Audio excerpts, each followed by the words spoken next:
நம்முடைய சட்டமன்றத்தில் இருக்குது, இன்னும் சில இதுங்க வந்து நம்முடைய டைரக்டரேட்டில் இருக்குது.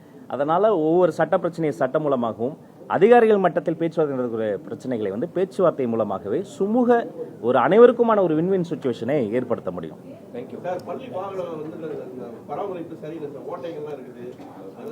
Zero tolerance. பள்ளி வாகனங்கள் வந்து சரியாக பராமரிக்க முடியலன்னா நாங்கள் ஏற்றுக்கொள்ளவே மாட்டோம். எந்த பிரைவேட் நிறுவனமாக இருந்தாலும், பிரைவேட் ஸ்கூல்ஸாகவோ அல்லது வேறு ஏதாவது, நாங்கள் டிரான்ஸ்போர்ட் கவர்மெண்ட் ஸ்கூல்ஸ்க்கும் கூட நிறைய டிரான்சிட்லாம் நாங்கள் ஏற்பாடு பண்ணியிருக்கிறோம். அதிலெல்லாம் ஜீரோ டாலரன்ஸ். மாணவர்களினுடைய பாதுகாப்பு, மாணவர்களினுடைய சுகாதாரம், மாணவர்களினுடைய புது நலன், ஆசிரியர்களினுடைய அந்த பள்ளிக்கூட அந்த கேம்பஸ்குள்ளே இருக்கக்கூடிய ஒருத்தரினுடைய பாதுகாப்பில் ஏதாவது யாராவது கவனக்குறைவு இருந்தால் ஜீரோ டாலரன்ஸ், அது மீது கடுமையான நடவடிக்கை எடுக்கப்படும். எனவே மிச்சம் இருக்கக்கூடிய இந்த நாட்களில் வேகமாக சரி செய்யப்பட வேண்டியதை அவங்க சரி செய்து கொண்டு உங்கள் மூலமாக கேட்டுக்கிறேன். ரொம்ப நன்றி.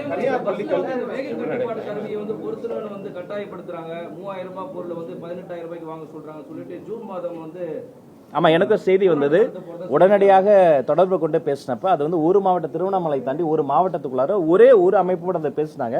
உடனடியாக அவங்ககிட்டையும் பேசி அந்த பிரச்சனை சரி செய்யப்பட்டது. திட்டமிட்டபடி, ஏற்கனவே அறிவித்தபடி எல்லா பள்ளிக்கூடங்களும் நல்ல முறையில் திறந்து எல்லா மாணவர்களும் பள்ளிக்கூடங்கள்.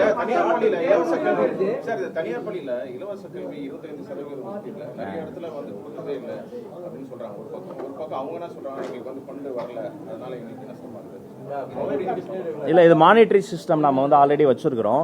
அந்த மானிட்டரி, அதாவது அவங்கள மானிட்டர் பண்ணக்கூடிய அந்த ப்ராக்டிஸ் ஆல்ரெடி இருக்கு. அதை 100% சரியா செய்வதற்கான வேலைகளை நம்ம செய்யணும். ஆல்ரெடி சிஸ்டம்ஸ் இருக்கு. அந்த விஷயங்கள்லாம் சரியா போகுதான்னு அந்த சேனல் சஃபைலைஸ். மிக்க நன்றி. Thank you so much. ஆமா, கட்டாயமா நாளை காலை 9:30 மணி அளவில் 10ஆம் வகுப்பிற்கான பொதுத் தேர்வு முடிவுகள் வெளியிடப்படும் என்பதை அன்போடு தெரிவித்துக் கொள்கிறேன். நம்மளுடைய அண்ணா சென்டினரி லைப்ரரி இருக்குல்ல, அண்ணா நூற்றாண்டு நூலகத்தில் வைத்து நாளை காலை 10 மணிக்கு 9:30 மணிக்கு 10ஆம் வகுப்பிற்கான அந்த பொதுத் தேர்வு முடிவுகள் வெளியிடப்படும் என்பதை அன்போடு தெரிவித்துக் கொள்கிறேன். நன்றி.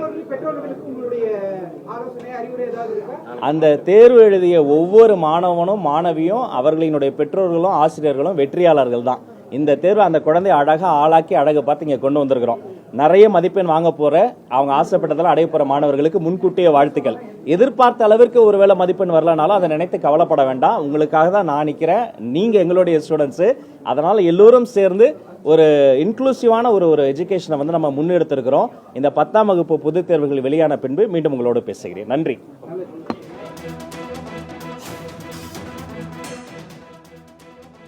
சென்னை தலைமைச் செயலகத்தில் பள்ளி கல்வித்துறை அமைச்சர் ராஜ்மோகன் செய்தியாளர்களை சந்தித்தார். PNG திட்டம் தொடர்பாக எந்த ஒரு மறைமுக அழுத்தத்திற்கும் தமிழக வெற்றி கழக அரசு அடிபணியாது என அவர் தெரிவித்திருக்கிறார். மேலும் பள்ளி வாகனங்களில் ஜீரோ டாலரன்ஸ், எந்த ஒரு சமரசமும் அதில் காட்டப்படாது எனவும் அவர் தெரிவித்திருக்கிறார். அது குறித்தான அந்த நேரலை காட்சிகளை தான் பார்த்தோம். கொள்கை சமரசத்திற்கு வாய்ப்பே இல்லை எனவும் பள்ளிக்கல்வித்துறை அமைச்சர் ராஜ்மோகன் திட்டவட்டமாக தெரிவித்திருக்கிறார். PMC திட்டம் தொடர்பாக விவரங்களை செய்தியாளர் செலினா விவரிக்க கேட்கலாம். வணக்கம் செலினா. விவரம். பள்ளிக்கல்வித்துறை அமைச்சர் ராஜ்மோகன் குறிப்பாக செய்தியாளர்களை சந்திக்கும் பொழுது PNC திட்டம் குறித்தாக கேள்வி எழுப்பியதற்கு பதிலளித்த அவர் 2 ஆண்டுகளாக மத்திய அரசிடமிருந்து பள்ளிக்கல்வித்துறைக்கு இன்னும் நிதி வராமல் இருக்கிறது என்று தெரிவித்திருக்கிறார். இதற்காக எந்த ஒரு மறைமுக அழுத்தத்திற்கும் தமிழக வெற்றி கழகம் அடிபணியாது என்றும் தெரிவித்திருக்கிறார். கொள்கை சமரசத்திற்கு வாய்ப்பே கிடையாது என்றும் பதிலளித்திருக்கிறார். குறிப்பாக பல்வேறு விஷயங்கள் தொடர்பாக பேசிய அமைச்சர் இந்த 2 ஆண்டுகளாகவே தொடர்ந்து இந்த இருமொழி கொள்கைக்காக தமிழ்நாடு அரசு தொடர்ச்சியாகவே போராடி வந்தது. மும்மொழி கொள்கையை ஏற்காது என்றதையும் தொடர்ச்சியாக தெரிவித்து வந்த நிலையில் அதற்கான நிதி என்பது 2 கோடிக்கும் மேலாக மத்திய அரசு தற்போது வரையிலும் விடுவிக்காமல் இருக்கிறது. புதிதாக அரசு தேர்ந்தெடுக்கப்பட்டிருக்கக்கூடிய நிலையில் ஏற்கனவே மத்திய அரசிடம் இருந்து அந்த PNC திட்டத்திற்கு ஒற்றுக்கொள்ள வேண்டும் என்று கடிதம் என்பது அனுப்பி வைக்கப்பட்டிருந்தது. இதற்கு நேற்றைய செய்தியாளர்களை சந்திக்கும் பொழுது இருமொழி கொள்கை தான் தமிழ்நாட்டில் இருக்கும் என்ற கருத்தை அமைச்சர் ராஜ்மோகன் தெரிவித்திருந்தார். தற்பொழுது மேலும் இதற்கான எந்த ஒரு மறைமுக அழுத்தத்திற்கும் தமிழக வெற்றி கழகம் என்பது அடிபணியாது எனவும் கொள்கை சமரசத்திற்கு வாய்ப்பே கிடையாது என்றும் தெரிவித்திருக்கிறார். 2 ஆண்டுகளாக மத்திய அரசிடம் இருந்து வரக்கூடிய கல்வி நிதி என்பது இன்னும் வரப்படாமல் இருக்கக்கூடிய நிலையில் தொடர்பாக தொடர்ந்து அழுத்தம் என்பது கொடுக்கப்படும் என்றும் பள்ளிக்கல்வித்துறை சார்பாக அவர் தெரிவித்திருக்கிறார். குறிப்பாக நாளை 10ஆம் வகுப்பு தேர்வு முடிவுகள் தகவல்கள் என்பது வெளியாக இருப்பதாகவும் மாணவர்களின் நலன் மற்றும் பாதுகாப்பு ஆசிரியர்களின் நலன் கருதி எந்த தவறு ஏற்பட்டாலும் கடுமையான நடவடிக்கை என்பது எடுக்கப்படும் என்று தெரிவித்திருக்கிறார். குறிப்பாக பள்ளி என்பது தொடங்க இருக்கக்கூடிய நிலையில் பள்ளிகளில் செயல்படக்கூடிய பேருந்துகள், அதே போல மாணவர்களின் பாதுகாப்பு, ஆசிரியர்களின் பாதுகாப்பு உள்ளிட்டவைகள் மீதான எந்த பாதிப்பு ஏற்பட்டாலும் அவர்கள் மீது உடனடியாக நடவடிக்கை எடுக்கப்படும் என்றும் அவர் எச்சரிக்கை என்பது விடுத்திருக்கிறார். தமிழ்நாடு முழுவதும் இருக்கக்கூடிய பள்ளிகள் என்பது திறக்கப்பட இருக்கக்கூடிய நிலையில் இதற்கான அடிப்படை வசதியாக இருக்கக்கூடிய கழிப்பறை, சேதமடைந்த வகுப்பறை, குடிநீர் வசதி உள்ளிட்டவை சீரமைப்பதற்கான நடவடிக்கை என்பது மேற்கொள்ளப்படும் எனவும் இனி வரக்கூடிய காலங்களில் பள்ளிகளில் மாணவர்களின் சேர்க்கை என்பது அதே போல மாணவர்களின் வருகையும் அதிகரிக்கும் என்றும் தெரிவித்திருக்கிறார். இதற்கு பிறகாக தான் பேசிய அவர் 2 ஆண்டுகளாக மத்திய அரசிடம் இருந்து வரக்கூடிய பள்ளி கல்வித்துறைக்கு நிதி என்பது இன்னும் வராமல் இருக்கிறது.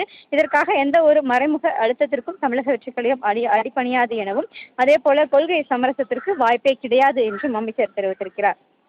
செலினா, கடந்த ஆட்சி காலத்தில் தற்காலிக ஆசிரியர்கள் நிரந்தர பணி நிரந்தரம் வேண்டும் என்று போராட்டத்தில் ஈடுபட்டிருக்கக்கூடிய அந்த செய்திகள் எல்லாம் பார்த்தோம். இந்த சூழலில் ஆசிரியர்களிடம் பேச்சுவார்த்தை நடத்தி சுமூக தீர்வு எட்டப்படும் உள்ளிட்ட விஷயங்களை பள்ளிக்கல்வித்துறை அமைச்சர் ராஜ்மோகன் தெரிவித்திருக்கிறார். இதன் அடிப்படையில் அடுத்த கட்டமாக நடவடிக்கை என்ன மேற்கொள்ளப்பட வாய்ப்பிருக்கும்? ஆசிரியர்களின் போராட்டம் என்பது பல ஆண்டுகளாகவே தொடர்ச்சியாக வருகிறது. பல்வேறு அம்ச கோரிக்கைகளை வலியுறுத்தி குறிப்பாக ஆசிரியர்கள் என்பது போராட்டம் என்பது நடத்தி வருகிறார்கள். அதற்கு பதிலளித்த அமைச்சர் ராஜ்மோகன் குறிப்பாக உலகத்தில் பேசி தீர்க்க முடியாத பிரச்சனை என்பது எதுவும் இல்லை எனவும் அதே போல்தான் ஆசிரியர்களின் பிரச்சனை எனவும் பேசி அவர்களுக்கான நடவடிக்கை என்பது எடுக்கப்படும் என்று கருத்தை தெரிவித்திருக்கிறார். குறிப்பாக ஆசிரியர்களின் போராட்டம் என்பது பல்வேறு போராட்டங்கள் சட்டமன்றத்தில் இருக்கிறது. அதே போல பல்வேறு போராட்டங்கள் இயக்குநரிடம் போராட்டமாக முன்வைக்கப்பட்டிருக்கிறது. அதே போல பல்வேறு போராட்டங்கள் என்பது வழக்குகளாகவும் நீதிமன்றத்தில் இருப்பதாகவும் இது அனைத்திற்கும் அந்தந்த இடத்திற்கு சென்று தீர்வு காண்பதற்கான பேச்சுவார்த்தை நடத்தி உடனடியான நடவடிக்கை என்பது எடுக்கப்படும் என்றும் அமைச்சர் ராஜ்மோகன் தெரிவித்திருக்கிறார். குறிப்பாக ஆசிரியர்கள் போராட்டத்தில் பேசி நடவடிக்கை என்பது எடுக்கப்படும் எனவும் ஆசிரியர்களின் நலன் என்பது பாதுகாக்கப்படும் என்றும் தற்பொழுது இந்த செய்தியாளர் சந்திப்பில் தெரிவித்திருக்கிறார். பல்வேறு விஷயங்கள் தொடர்பாக செய்தியாளர் சந்திப்பில் பேசிய அவர் குறிப்பாக இந்த இருமொழி கொள்கை தொடர்பாகவும் எந்த சமரசத்திற்கும் அடிபணியாது தமிழக வெற்றிக் கழகம் என்று தெரிவித்திருக்கிறார். அதே போல ஆசிரியர்களின் பிரச்சனை என்பது நிரந்தர தீர்வு காண்பதற்கான நடவடிக்கை என்பது மேற்கொள்ளப்படும் என்றும் தெரிவிக்கப்பட்டிருக்கிறது. குறிப்பாக அவர் ஏற்கனவே செய்தியாளர் சந்திப்பில் முன்னதாக மேடையில் பேசியும் பொழுதும் கூட இது தொடர்பாக பல்வேறு கருத்துக்களை முன்வைத்திருந்தார். ஆசிரியர்களுக்கு எந்த பிரச்சனையாக இருந்தாலும் நேரடியாக என்னை தொடர்பு கொள்ள வேண்டும் என்று தெரிவித்திருந்தார். அவர்களை தொடர்பு கொண்டால் அவர்களுக்கான தீர்வு என்பது காணப்படுவதற்கான நடவடிக்கை என்பது எடுக்கப்படும் என்று தெரிவித்திருந்தார். ஆசிரியர்கள் எந்த கோரிக்கை வைக்க வேண்டும் என்றாலும் என்னுடைய அறை எப்போதுமே திறந்திருக்கும் எனவும் அந்த கோரிக்கையை மனுவை சீராய்வு செய்வதற்கான குழு என்பது அமைக்க இருப்பதாகவும் மேடையில் பேசும்பொழுது கருத்துக்களாக தெரிவித்திருந்தார். பள்ளிக்கூடத்திற்கு வரக்கூடிய மாணவர்கள் எப்படி சந்தோஷமாக இருக்கிறார்களோ அதே போல ஆசிரியர்களுக்கும் அந்த மாதிரியான சூழ்நிலையை உருவாக்கி தர வேண்டும் எனவும் ஆசிரியர்கள் எந்த கோரிக்கை வைக்க இருந்தாலும் என்னிடம் மனுவாக கொடுங்கள் என்றும் என்னுடைய அறை எப்போதுமே திறந்திருக்கும் என்று மேடையில் பேசும்போது தெரிவித்திருந்தார். அதே போல அந்த கோரிக்கை மனுவை சீராய்வு செய்வதற்கான குழு என்பது அமைக்க இருப்பதாகவும் தெரிவித்திருந்தார். அதன் தொடர்ச்சியாக தான் செய்தியாளர்களை சந்திக்கும் பொழுது ஆசிரியர்கள் போராட்டம் குறித்தான கேள்விக்கு பதிலளித்த அவர் இதிலேயே பேசி தீர்க்க முடியாத பிரச்சனை எதுவும் இல்லை எனவும் நீதிமன்றத்திற்கு சென்றிருக்கக்கூடிய பிரச்சனையை நீதிமன்றம் வாயிலாக பேசி அதற்கான தீர்வு காணப்படும். அதே போல இயக்குநரிடம் இருக்கக்கூடிய பிரச்சனைகளை தொடர்ந்து அதற்கான பேசப்பட்டு நடவடிக்கை என்பது எடுப்பதற்கான அடுத்த கட்டமாக என்ன மேற்கொள்ள இருக்கிறார்கள் என்பது தொடர்பாகவும் தொடர்ச்சியாக முடிவுகள் என்பது எடுக்கப்படும் என்று தெரிவித்திருக்கிறார். அதே போல தன்னிடம் வரக்கூடிய பிரச்சனைகளுக்கும் உடனடியான தீர்வு காண்பதற்கான குழு என்பது அமைக்கப்படும் என்றும் அமைச்சர் ராஜ்மோகன் தெரிவித்திருக்கிறார். விவரங்களுக்கு நன்றி செலினா.